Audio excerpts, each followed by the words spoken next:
ಜನ್ಮಾದ್ಯಸ್ಯ ಯತೋನ್ವಯಾದಿತರತಶ್ಚಾರ್ಥೇಷ್ವಭಿಜ್ಞಸ್ವರಾಟ್ ತೇನೇ ಬ್ರಹ್ಮಹೃದಯ ಆದಿಕವಯೇ ಮುಹ್ಯಂತಿ M ಸೂರಯಃ ತೇಜೋ ವಾರಿಮೃದಾಂ ಯಥಾ ವಿನಿಮಯೋ ಯತ್ರ ತ್ರಿಸರ್ಗೋ ಮೃಷಾ ಧಾಮ್ನಾ ಸ್ವೇನ ಸದಾ ನಿರಸ್ತಕುಹಕಂ ಸತ್ಯಂ ಪರಂ ಧೀಮಹಿ ನಾರಾಯಣಂ ನಮಸ್ಕೃತ್ಯ ನರಂ ಚೈವ ನರೋತ್ತಮಂ ದೇವೀಂ ಸರಸ್ವತೀಂ ವ್ಯಾಸಂ ತತೋ ಜಯಮುದೀರಯೇ. ಶ್ರೀ ಗುರುಭ್ಯೋ ನಮಃ. ಹರಿ ಓಂ.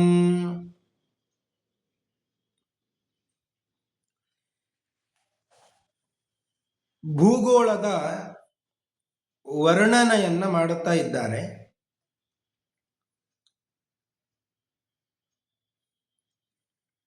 ಭೂಲೋಕದಲ್ಲಿ ಮಧ್ಯಭಾಗದಲ್ಲಿ ಇರುವಂತಹ ಒಂದು ದ್ವೀಪ, ಅದು ಜಂಬೂ ದ್ವೀಪ. 1,00,000 ಯೋಜನ ವಿಸ್ತಾರವಾದಂತಹ ಜಂಬೂ ದ್ವೀಪದಲ್ಲಿ 9 ವರ್ಷಗಳು ಇವೆ, 9 ಖಂಡಗಳು ಇವೆ. ಒಂದೊಂದು ಖಂಡದಲ್ಲಿಯೂ ಕೂಡ ಭಗವಂತ ಒಂದೊಂದು ರೂಪದಿಂದ ಇದ್ದಾನೆ. ಅವನನ್ನ ಒಬ್ಬೊಬ್ಬರು ಸ್ತೋತ್ರವನ್ನ ಮಾಡುತ್ತಾ ಇದ್ದಾರೆ.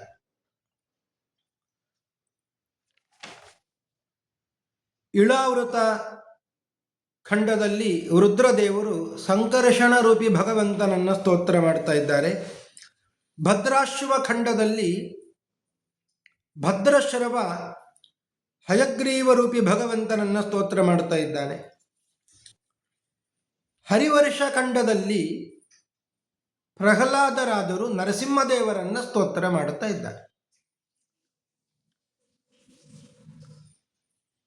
ಓಂ ನಮೋ ಭಗವತೆ ನರಸಿಂಹಾಯ ನಮಸ್ತೆ ಜಸ್ತೇಜಸೆ ಆವಿರಾವಿರ್ಭವ ವಜ್ರನಖ ವಜ್ರದಂಷ್ಟ್ರ ಕರ್ಮಾಶಯಾನ್ ರಂಧಯ ರಂಧಯ ತಮೋ ಗ್ರಸ ಗ್ರಸ ಓಂ ಸ್ವಾಹ ಅಭಯಮಭಯಮಾತ್ಮನಿ ಭೂಯಿಷ್ಠ ಓಂ ಕ್ಷರೌಂ.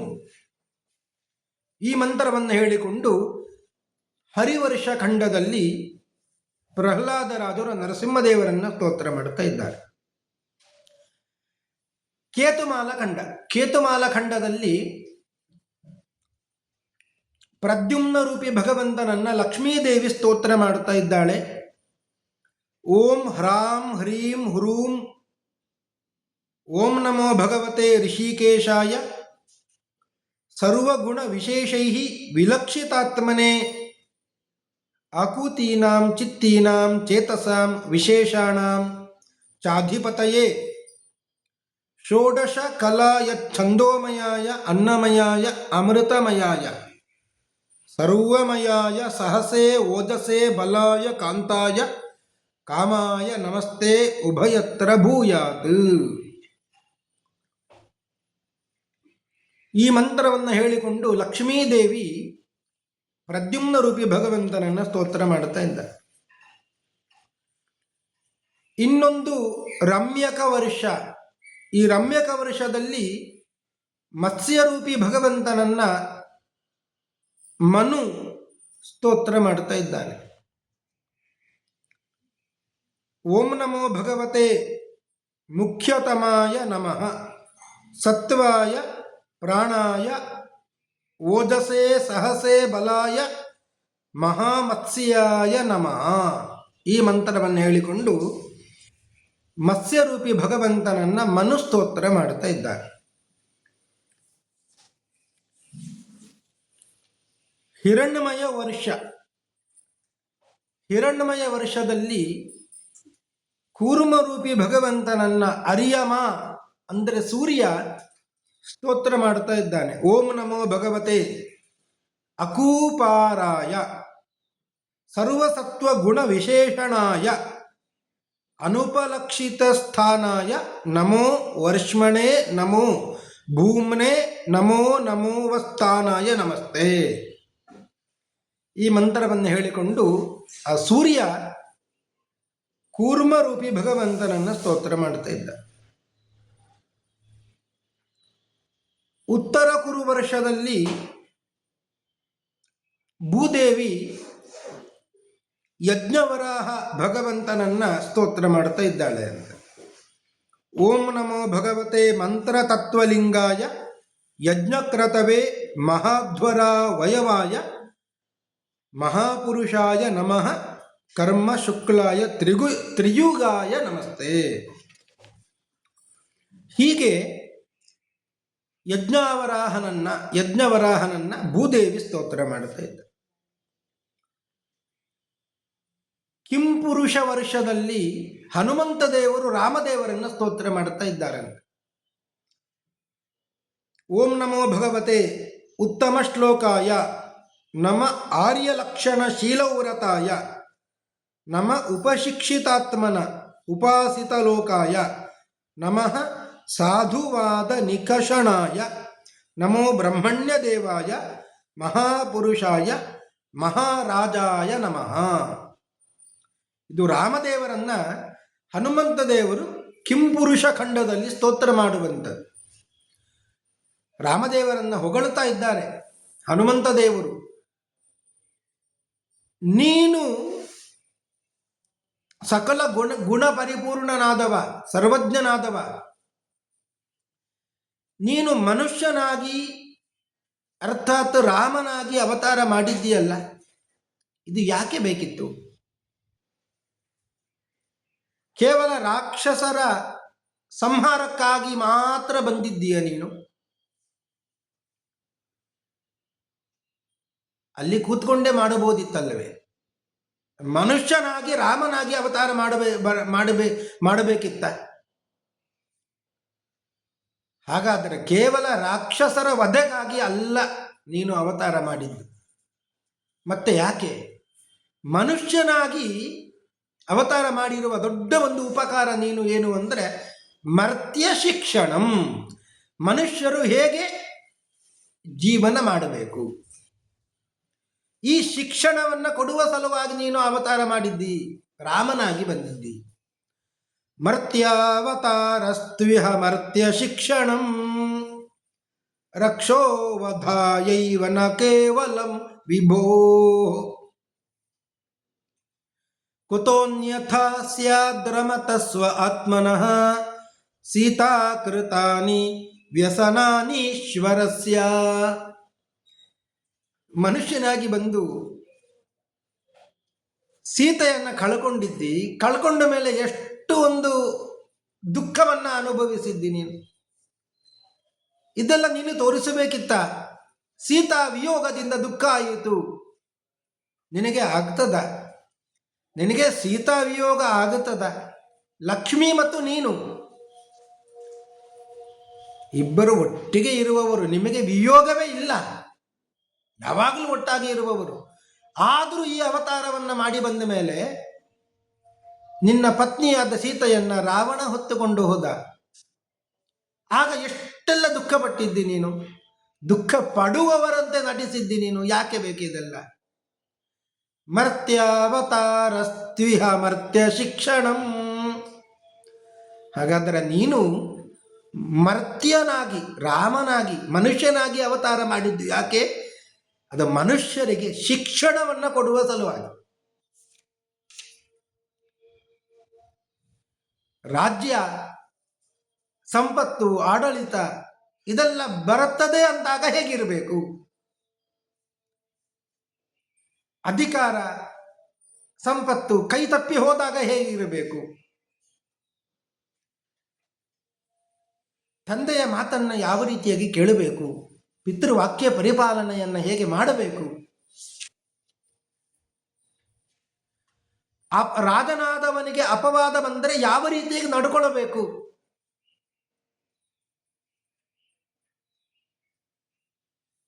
ಈ ರೀತಿಯಾಗಿ ಆದರ್ಶವನ್ನ ತೋರಿಸುವ ಸಲುವಾಗಿ, ಶಿಕ್ಷಣವನ್ನು ಕೊಡುವ ಸಲುವಾಗಿ ನೀನು ಅವತಾರ ಮಾಡಿ ಬಂದಿದ್ದಿ ಅಂತ ಹನುಮಂತ ದೇವರು ರಾಮದೇವರನ್ನು ಹೊಗಳುತ್ತಾ ಇದ್ದಾರೆ. ಕಿಂಪುರುಷ ಖಂಡದಲ್ಲಿ ಹನುಮಂತ ದೇವರು ರಾಮದೇವರನ್ನು ಹೊಗಳುವಂಥದ್ದು. ಇನ್ನೊಂದು ಖಂಡ ಅಂದರೆ ಭರತ ಖಂಡ. ಇದು ನಾವೆಲ್ಲ ಇರುವಂತಹ ಖಂಡ. ಇದು ಭಾರತ ವರ್ಷ ಅಂತ ಇದು ಕೇಸು. ಪ್ರಿಯವ್ರತನ ವಂಶದಲ್ಲಿ ಬಂದಂತಹ ಭರತ ರಾಜ, ಅವ ಆಳಿದ ಖಂಡ ಇದು. ಅದರಿಂದಲೇ ಈ ಖಂಡಕ್ಕೆ ಹೆಸರು ಬಂತು ಭರತ ಖಂಡ ಅಂತ, ಭಾರತ ಅಂತ ಕರೀತಾರೆ. ಇಂತಹ ಭಾರತದಲ್ಲಿ ಭಾರತೇಪಿ ವರ್ಷೇ ಭಗವಾನ್ ನರನಾರಾಯಣಾಖ್ಯ ಆಕಲ್ಪಾಂತಂ. ಈ ಭಾರತದಲ್ಲಿ ನರನಾರಾಯಣ ರೂಪಿ ಭಗವಂತ ಇದ್ದಾನೆ. ಅವನನ್ನು ನಾರದರು ಸ್ತೋತ್ರ ಮಾಡ್ತಾ ಇದ್ದಾರೆ. ನರನಾರಾಯಣ ರೂಪಿ ಭಗವಂತನನ್ನ ನಾರದರು ಸ್ತೋತ್ರವನ್ನ ಮಾಡುತ್ತಾ ಇದ್ದಾರೆ. ಓಂ ನಮೋ ಭಗವತೆ ಉಪಶಮಶೀಲಾಯ ಉಪರತ ಅನಾತ್ಮೀಯಾಯ ನಮಃ ಅಕಿಂಚನ ವಿತ್ಯಾಯ ಋಷಿ ಋಷಭಾಯ ನರನಾರಾಯಣಾಯ ಪರಮಹಂಸ ಪರಮಗುರವೇ ಆತ್ಮಾರಾಮಾಧಿಪತಯೇ ನಮೋ ನಮಃ. ಈ ಮಂತ್ರವನ್ನು ಹೇಳಿಕೊಂಡು ಭಾರತದಲ್ಲಿ ನರನಾರಾಯಣರನ್ನ ನಾರದರು ಸ್ತೋತ್ರ ಮಾಡುತ್ತಾ ಇದ್ದಾರೆ.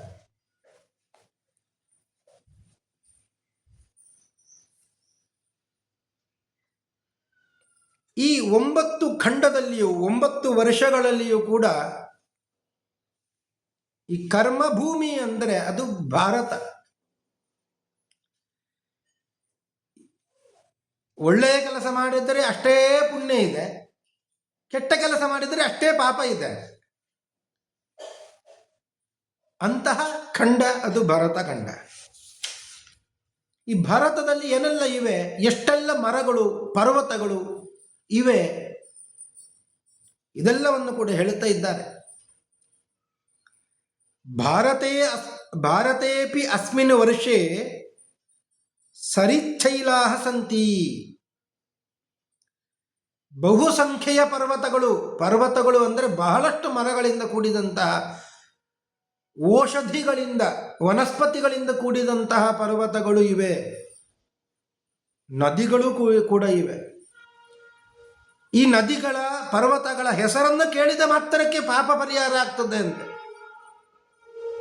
ಅಷ್ಟು ಮಹತ್ವವುಳ್ಳಂತಹ ಪರ್ವತ ನದಿಗಳು ಇವೆ ಈ ಭಾರತ ವರ್ಷದಲ್ಲಿ ಇವೆ.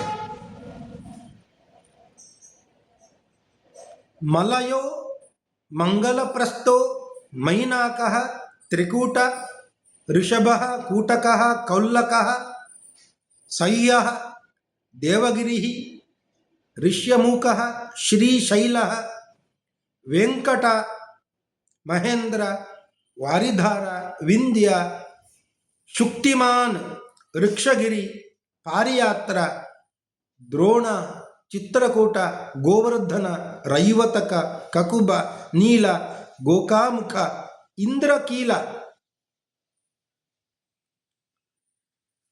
ಕಾಮಗಿರಿ ಮೊದಲಾದ ಪರ್ವತಗಳು. ಚಾನ್ಯೇತ ಶತಸಹಸ್ರ ಶೈಲಾ. ಇಷ್ಟೇ ಅಲ್ಲ, ಪ್ರಮುಖವಾದ ಪರ್ವತಗಳ ಹೆಸರನ್ನು ಹೇಳಿದ್ದೇನೆ. ಶತಸಹಸ್ರಶಃ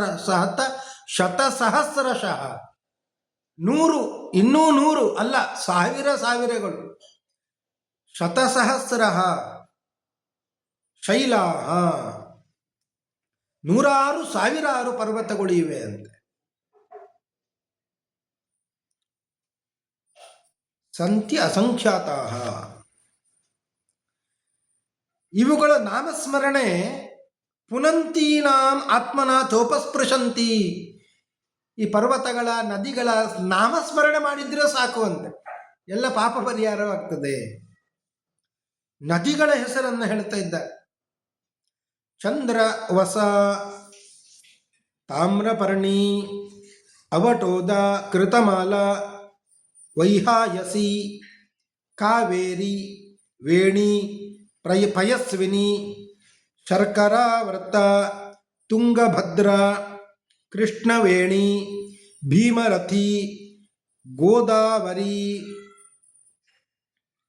ನಿರ್ವಿಂಧ್ಯ, ಪಯೋಷ್ಣಿ, ತಾಪಿ, ರೇವಾ, ಸುರಸ, ನರ್ಮದಾ, ಚರ್ಮಣ್ವತಿ, ಸಿಂಧು, ಅಂದ, ಶೋಣ ಮೊದಲಾದ ಮಹಾನದಿಗಳು. ಹಾಗೆಯೇ ಕೌಶಿಕಿ, ಮಂದಾಕಿನಿ, ಯಮುನಾ, ಸರಸ್ವತಿ, ದೃಷದ್ವತಿ, ಗೋಮತಿ, ಸರಯು, ರೋಧಸ್ವತಿ, ಸಪ್ತವತಿ, ಸುಷೋಮ, ಶತದ್ರು, ಚಂದ್ರಭಾಗ, ಮರುದ್ವೃಧ, ವಿತಸ್ತ, ಅಸಿಕ್ನಿ, ವಿಶ್ವ.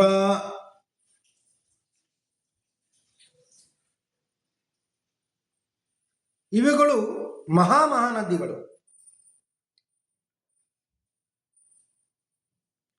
ಹೀಗೆ ನೂರಾರು ಸಾವಿರಾರು ಪರ್ವತಗಳು, ನೂರಾರು ಸಾವಿರಾರು ನದಿಗಳು, ಮಹಾನದಿಗಳು ಇವೆ. ದೇವತಾಃ ದೇವಾಃ ಏತದೇವ ಹಿ ಗಾಯಂತಿ. ದೇವತೆಗಳು ಗಾನ ಮಾಡುತ್ತಾರೆ ಅಂತೆ. ಗಾನ ಮಾಡುವುದು ಅಂದರೆ ಅವರು ಹೇಳಿಕೊಳ್ಳುತ್ತಾ ಇದ್ದಾರೆ ದೇವತೆಗಳು. ಎಷ್ಟು ಪುಣ್ಯ ಸಂಪಾದಿಸಲಿಕ್ಕೆ ಇರುವಂತಹ ವರ್ಷ ಖಂಡ ಅದು ಭರತ ಖಂಡ. ಅಲ್ಲಿ ಹುಟ್ಟಬೇಕಾದರೆ ಪುಣ್ಯ ಮಾಡಿರಬೇಕು, ಸುಮ್ಮನೆ ಅಲ್ಲಿ ಹುಟ್ಟಲಿಕ್ಕೆ ಸಾಧ್ಯವಿಲ್ಲ. ಈ ಭರತ ಭೂಮಿಯಲ್ಲಿ ಹುಟ್ಟಬೇಕು, ಜನ್ಮ ಬಂದಿದೆ ಅಂದರೆ ಅದು ಸಾವಿರಾರು ವರ್ಷಗಳ, ಸಾವಿರಾರು ಜನ್ಮಾಂತರದ ಅದು ಪುಣ್ಯ ವಿಶೇಷ.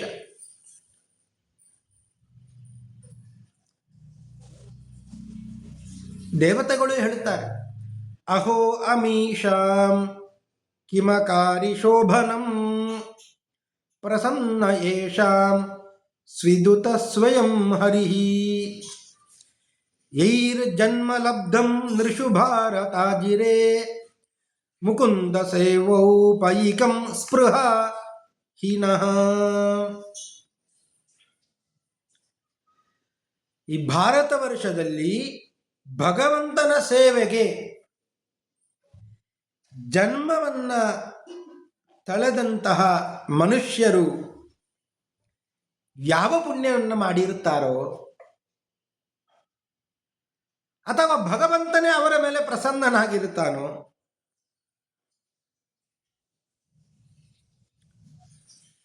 ಇಂತಹ ಸೌಭಾಗ್ಯ ನಮಗೆ ಯಾಕೆ ಬಂದಿಲ್ಲ ಅಂತ ನಾವು ಹಾತೊರಿತಾ ಇದ್ದೇವೆ. ಯೈರ್ ಜನ್ಮ ಲಬ್ಧಂ ನೃಷು ಭಾರತಾದಿರೇ ಮುಕುಂದ ಸೇವೋಪೈಕಂ ಸ್ಪೃಹಾಯಿನಃ. ನಮಗೂ ಈ ಭಾರತ ವರ್ಷದಲ್ಲಿ ಮುಕುಂದನ ಸೇವೆ ಮಾಡಲಿಕ್ಕೆ ಅವಕಾಶ ಇಲ್ಲವಲ್ಲ ಅಂತ. ಈ ಮನುಷ್ಯರೇ ಧನ್ಯರು, ಇಲ್ಲಿ ಹುಟ್ಟಿದವರೇ, ಭರತ ಭೂಮಿಯಲ್ಲಿ ಹುಟ್ಟಿದವರೇ ಧನ್ಯರು. ಕಿಂ ದುಷ್ಕರೈರ್ನ ಕ್ರತುಭಿಸ್ತಪೋವ್ರತೈಃ ದಾನಾದಿಭಿರ್ವಾ ದ್ಯುಜಯೇನ ಫಲ್ಗುಣ ನ ಯತ್ರ ನಾರಾಯಣ ಪಾದ ಪಂಕಜ ಸ್ಮೃತಿ ಪ್ರಮುಷ್ಟಾತಿಶಯೇಂದ್ರಿಯೋತ್ಸವಾತ್.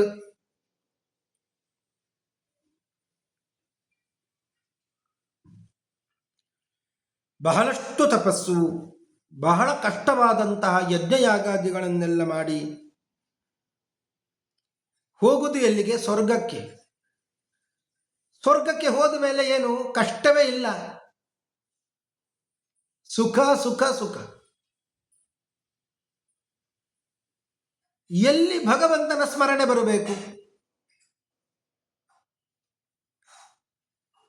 ನ ಯತ್ರ ನಾರಾಯಣ ಪಾದ ಪಂಕಜ ಸ್ಮೃತಿ. ಭಗವಂತನ ಪಾದ ಕಮಲಗಳಲ್ಲಿ ಸ್ಮೃತಿಯೇ ತಪ್ಪಿ ಹೋಗಿಬಿಡುತ್ತದೆ, ಸ್ಮರಣೆಯೇ ಇಲ್ಲ ಅಂತ ಆಗ್ತದೆ. ಆದ್ದರಿಂದ ಈ ಕಠೋರವಾದಂತಹ ತಪಸ್ಸನ್ನು ಮಾಡಿ, ಕಠಿಣವಾದಂತಹ ಯಾಗಯಜ್ಞಾದಿಗಳನ್ನು ಮಾಡಿ ಸ್ವರ್ಗವನ್ನು ಯಾಕೆ ಸೇರಬೇಕು? ಈ ಭಾರತದಲ್ಲಿ ಹುಟ್ಟಿ ಭಗವಂತನ ಪಾದ ಕಮಲಗಳನ್ನು ಆಶ್ರಯಿಸಿ ಶಾಶ್ವತ ಸುಖವಾದಂತಹ ವೈಕುಂಠಕ್ಕೆ ಹೋಗಬಹುದಲ್ವೇ? ವೈಕುಂಠಕ್ಕೆ ಹೋಗಬೇಕು ಅಂತಾದರೆ ಈ ಭರತ ಭೂಮಿಯಲ್ಲಿ ಹುಟ್ಟಬೇಕು. ಎಂತಹ ಪುಣ್ಯಾತ್ಮರು ಮನುಷ್ಯರು. ಕಲ್ಪಾಯುಷಾಂ ಸ್ಥಾನ ಜಯಾತ್ ಪುನರ್ಭವಾತ್ ಕ್ಷಣಾಯುಷಾಂ ಭಾರತ ಭೂಜಯೋ ವರಂ ಕ್ಷಣೇನ ಮರ್ತ್ಯೇನ ಕೃತಂ ಮನಸ್ವಿನಃ ಸನ್ಯಸ್ಯ ಸಂಯಾಂತ್ಯ ಭಯಂ ಪದಂ ಹರೇ.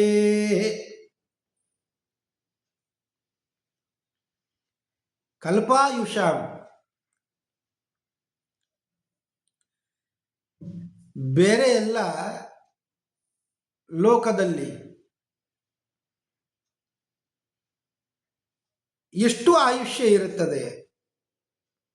ಕಲ್ಪ ಆಯುಷ್ಯ, ಒಂದು ಕಲ್ಪದವರೆಗೆ ಆಯುಷ್ಯ ಅಂತೆ. ಅಂದರೆ ಸಾವಿರಗಳಷ್ಟು ಆಯುಷ್ಯ ಇರುತ್ತದೆ. ಭಾರತದಲ್ಲಿ ಹುಟ್ಟಿದವರಿಗೆ ಆಯುಷ್ಯ ಎಷ್ಟು? ಅದು ಕಲಿಯುಗದಲ್ಲಿ ಆಗುವಾಗ ಕ್ಷಣಕಾಲ ಆಯುಷ್ಯ, ಬಹಳಷ್ಟು ಇಲ್ಲ, 100 ವರ್ಷ ಬಹಳ ಅಂದರೆ. ಇನ್ನೂ ಬಹಳ ಅಂದರೆ 120 ವರ್ಷ, ಅದಕ್ಕಿಂತ ಹೆಚ್ಚು ಯಾರು ಇಲ್ಲಿ ಬದುಕುವುದಿಲ್ಲ. ದೇವತೆಗಳು ಹೇಳ್ತಾರೆ, 1000 ವರ್ಷಗಳಷ್ಟು ಆಯುಷ್ಯವನ್ನು ಪಡೆದು ಬೇರೆ ಲೋಕದಲ್ಲಿ ವಾಸ ಮಾಡುವುದಕ್ಕಿಂತ ಒಂದು ಕ್ಷಣಕಾಲ ಅರ್ಥಾತ್ 100 ಆಯುಷ್ಯ, 100 ವರ್ಷಗಳ ಕಾಲ ಆಯುಷ್ಯವನ್ನು ಪಡೆದು ಈ ಭಾರತ ಖಂಡದಲ್ಲಿ, ಭಾರತ ವರ್ಷದಲ್ಲಿ, ಭರತ ಭೂಮಿಯಲ್ಲಿ ಹುಟ್ಟುವುದು, ಜನ್ಮ ತಾಳುವುದು, ಅದೇ ಶ್ರೇಷ್ಠವಾದದ್ದು. ಕಲ್ಪಾಯುಷಾಂ ಸ್ಥಾನ ಜಯಾತ್ ಪುನರ್ಭವಾತ್. ಯಾಕೆ ಅಂದರೆ ಈ ಭರತ ಭೂಮಿಯಲ್ಲಿ ಹುಟ್ಟಿ ಕ್ಷಣೇನ ಮರ್ತ್ಯೇನ ಕೃತಂ ಮನಸ್ವಿನಃ, ಒಂದು ಕ್ಷಣ ಕಾಲದಲ್ಲಿ ಭಗವಂತನ ನಾಮಸ್ಮರಣವನ್ನು ಮಾಡಿ, ಭಗವಂತನನ್ನು ಆರಾಧನೆ ಮಾಡಿ ಶಾಶ್ವತ ಲೋಕವನ್ನು, ಮೋಕ್ಷವನ್ನು ಪಡೆಯಬಹುದಲ್ವೇ? ಅಂತಹ ಪುಣ್ಯ ಭೂಮಿ, ತಪೋಭೂಮಿ ಈ ಭಾರತ. ಅಂತಹ ಭಾರತದಲ್ಲಿ ಹುಟ್ಟಿದವರು ಧನ್ಯರು ಅಂತ ಏತದೇವ ಹಿ ದೇವಾಹ ಗಾಯಂತಿ, ಈ ರೀತಿಯಾಗಿ ದೇವತೆಗಳೇ ಗಾನ ಮಾಡ್ತಾರೆ ಅಂತ. ಹಾಗಾದರೆ ಈ ಭರತ ಖಂಡದ, ಭಾರತ ವರ್ಷದ ಮಹತ್ವ ಎಷ್ಟು ಇರಬೇಕು? ನಾವೆಲ್ಲ ನಮ್ಮ ಜನ್ಮವನ್ನು ಮಾತ್ರ ವ್ಯರ್ಥ ಮಾಡಿಕೊಳ್ಳುತ್ತಾ ಇದ್ದೇವೆ. ಇಂತಹ ಭೂಮಿಯಲ್ಲಿ ಹುಟ್ಟಿಯೂ ಕೂಡ ನಿತ್ಯ ದೇವರ ನಾಮಸ್ಮರಣೆ, ದೇವತಾರಾಧನೆ, ಯಜ್ಞಯಾಗಾದಿಗಳು, ಜ್ಞಾನಯಜ್ಞ ಮೊದಲಾದವನ್ನ ಮಾಡದೆ ನರಕಕ್ಕೆ ಹೋಗುವವರಾಗಿದ್ದೇವೆ.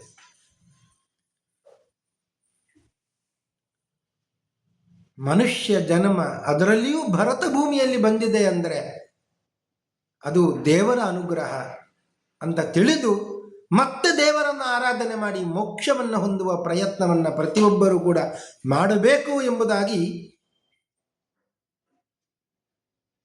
ಭಾಗವತ ನಮಗೆ ಸಂದೇಶವನ್ನು ಕೊಡುತ್ತಾ ಇದೆ.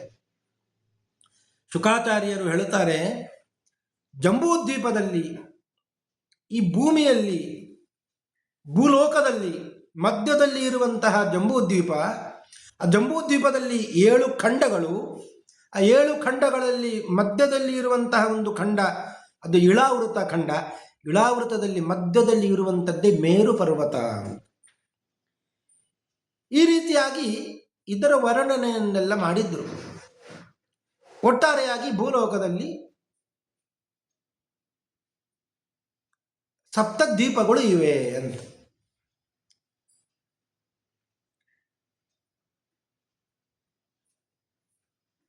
ಆದರೆ ನಾವು ಮತ್ತೆ ಕೇಳುತ್ತೇವೆ, ಸಗರ ಅಂತ ಒಬ್ಬ ರಾಜ ಬಂದಿದ್ದಾನೆ ಇಕ್ಷ್ವಾಕು ವಂಶದಲ್ಲಿ. ಅವ ಒಂದು ಅಶ್ವಮೇಧ ಯಾಗ ಮಾಡಬೇಕು ಅಂತ ಕುದುರೆಯನ್ನ ಕಟ್ಟಿದ್ದ.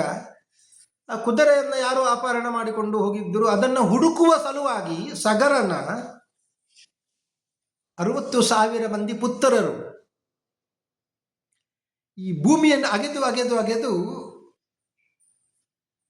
ಕೆಳಗಿನ ಲೋಕಕ್ಕೆ ಹೋದ್ರು ಅಂತ. ಅವರು ಅಗೆಯುವ ಕಾರಣದಿಂದ ಅಲ್ಲಿಯೂ ಕೂಡ ದ್ವೀಪ ಹುಟ್ಟಿತು ಅಂತ. ಜಂಬೂದ್ವೀಪಸ್ಯ ಚ ರಾಜನ್ ಉಪದ್ವೀಪಾನ್ ಅಷ್ಟೌ ಹೈಕ ಉಪದಿಶಂತಿ.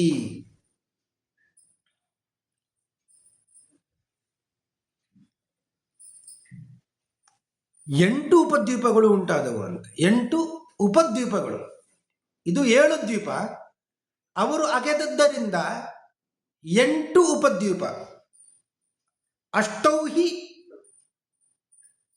ಉಪದಿಶಂತಿ. ಅದು ಯಾವುದೆಲ್ಲ? ಅದು ಮುಖ್ಯವಾದ ದ್ವೀಪ ಅಲ್ಲ, ಅದು ಉಪದ್ವೀಪ ಅಂತ, ಸಣ್ಣ ಸಣ್ಣ ದ್ವೀಪಗಳು. ಸ್ವರ್ಣಪ್ರಸ್ಥ, ಚಂದ್ರಶುಕ್ಲ, ಆವರ್ತನ, ರಮಣಕ, ಮಂದರಹರಿಣ, ಪಾಂಚಜನ್ಯ, ಸಿಂಹಳ ಮತ್ತು ಲಂಕಾ ಅಂತ. ಇದು ಉಪದ್ವೀಪಗಳು.